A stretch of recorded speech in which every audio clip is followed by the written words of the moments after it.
ഈ പടം എത്ര കോടി കളക്ട് ചെയ്യുന്നറിയില്ല, പക്ഷേ ഈ സിനിമ മലയാള സിനിമയുടെ മുഖം മാറ്റുമെന്നല്ല മാറ്റിക്കഴിഞ്ഞു. 127 അവേഴ്സ്, ദ കേവ്, ദ ഡെസൻറ്റ് തുടങ്ങിയ ഹോളിവുഡ് സിനിമകളുടെ ലിസ്റ്റിലേക്ക് ചേർത്ത് വെക്കാൻ വരുന്ന ഒരു മലയാള സിനിമയാണ് മഞ്ഞുമൽ ബോയ്സ്.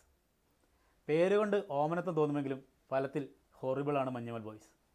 പടത്തിലെ ഒരു കഥാപാത്രത്തിൻ്റെ ഡയലോഗ് കടമെടുത്ത് പറയട്ടെ, നിങ്ങൾക്കിത് ജോലിയായിരിക്കാം, പക്ഷേ ഞങ്ങൾക്കിത് ഞങ്ങളുടെ സുഹൃത്തിൻ്റെ ജീവനാണ് എന്ന് പറയുന്നിടത്ത് സിനിമ മുഴുവനായുമുണ്ട്.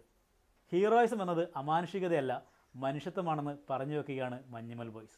വിദേശ സിനിമകളിൽ ഇൻസ്പയർഡായോ കോപ്പി അടിച്ചോ ചെയ്യുന്ന മലയാള സിനിമകളിൽ നിന്ന് ജീവിതം ഇൻസ്പയർഡായി സിനിമ എടുക്കുന്നതിൻ്റെ വ്യത്യാസം എന്താണെന്ന് നമുക്ക് മനസ്സിലാക്കി തരും മഞ്ഞുമൽ ബോയ്സ്.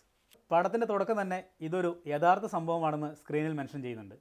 2006 നടന്ന യഥാർത്ഥ സംഭവത്തിന് ഇൻസ്പയർഡാക്കിയിട്ടാണ് സിനിമ നിർമ്മിച്ചിട്ടുള്ളത്. കൺമണി അൻബോർഡ് എന്ന ഹിറ്റ് സോങ്ങിൽ തുടങ്ങി ഒരു റാപ്പ് സോങ്ങിൽ എത്തുമ്പോഴേക്കും പടം ട്രാക്കിൽ കയറിയിട്ടുണ്ടാവും. പടത്തിൻ്റെ സ്ക്രീൻ റേഷ്യോ മറ്റ് സിനിമകളിൽ നിന്ന് വ്യത്യസ്തമാണ്, പക്ഷേ അത് നമ്മുടെ ആസ്വാദനത്തെ ഒരു രീതിയിലും ബാധിക്കുന്നില്ല. പെട്ടെന്ന് തന്നെ ക്യാരക്ടറൈസേഷൻ കഴിഞ്ഞ് ഒട്ടും ലാഗിയാതെ കഥയിലോട്ട് വരും. ടെക്നിക്കൽ സൈഡിലോട്ട് വന്നാൽ പടത്തിൻ്റെ കേവ് ഉൾപ്പെടെയുള്ള പല ഭാഗങ്ങളും സെറ്റിട്ടാണെന്ന് അറിഞ്ഞപ്പോൾ അക്ഷരാർത്ഥത്തിൽ തരുത്തുപോയി. അത്രയേറെ റിയലിസ്റ്റിക് ആയിട്ടാണ് ചിത്രത്തിൻ്റെ ആർട്ട് വർക്ക് ചെയ്തിരിക്കുന്നത്.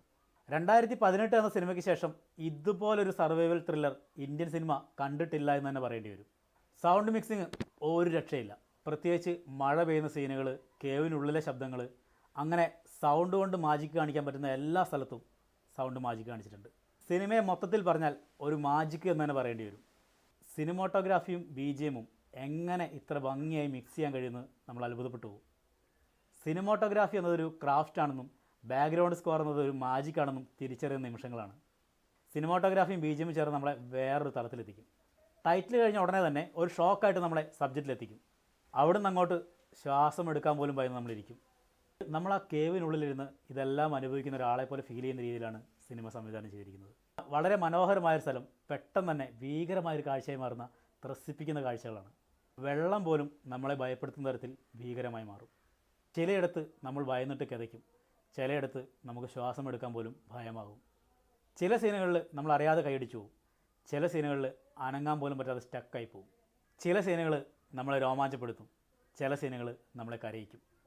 ഫസ്റ്റ് ഹാഫിന് ശേഷം ഗൂസ് ബമ്പിൻ്റെ നിര തന്നെയാണ്. ചിത്രത്തിൽ കേവ് കാണിക്കുന്ന പല സീനുകളും ആർട്ട് വർക്കാണെന്ന് അറിയാൻ കഴിഞ്ഞിട്ടുണ്ട്. അത് ആർട്ട് വർക്കായാലും ഗ്രാഫിക്സ് ആയാലും ഇൻ്റർനാഷണൽ നിലവാരം പുലർത്തിയിട്ടുണ്ട്.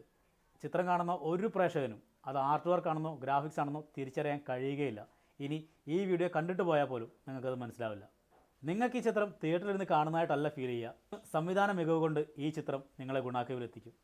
അഭിനയിച്ചവരുടെ പെർഫോമൻസിനെ കുറിച്ച് പറയുകയാണെങ്കിൽ മുതിർന്ന താരങ്ങൾ മുതൽ ആ സിനിമയിൽ ചായ കൊടുക്കുന്ന സീനിൽ അഭിനയിച്ചിട്ടുള്ള ജൂനിയർ ആർട്ടിസ്റ്റുകൾ വരെ ഭീകര പെർഫോമൻസാണ്. പലരും അഭിനയിക്കുകയാണെന്നേ നമുക്ക് തോന്നില്ല, അത്രയേറെ റിയലിസ്റ്റിക് ആയിട്ടാണ് അവരുടെ പെർഫോമൻസ്.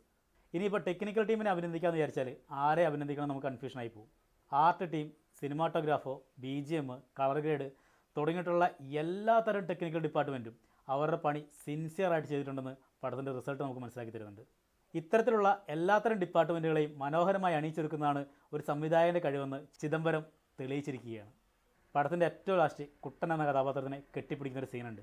ആ സീനിൽ നമ്മുടെ കണ്ണ് നിറയും. സത്യത്തിൽ ആ സീൻ പോലെ മഞ്ഞുമൽ ബോയ്സ് എന്ന ഈ സിനിമയെ മലയാളികൾ നെഞ്ചിലേറ്റി കഴിഞ്ഞു.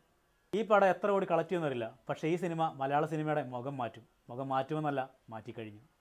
ഹീറോയിസം എന്നത് അമാനുഷികതയല്ല, മനുഷ്യത്വമാണെന്ന് പറഞ്ഞു വെക്കുകയാണ് മഞ്ഞുമൽ ബോയ്സ്.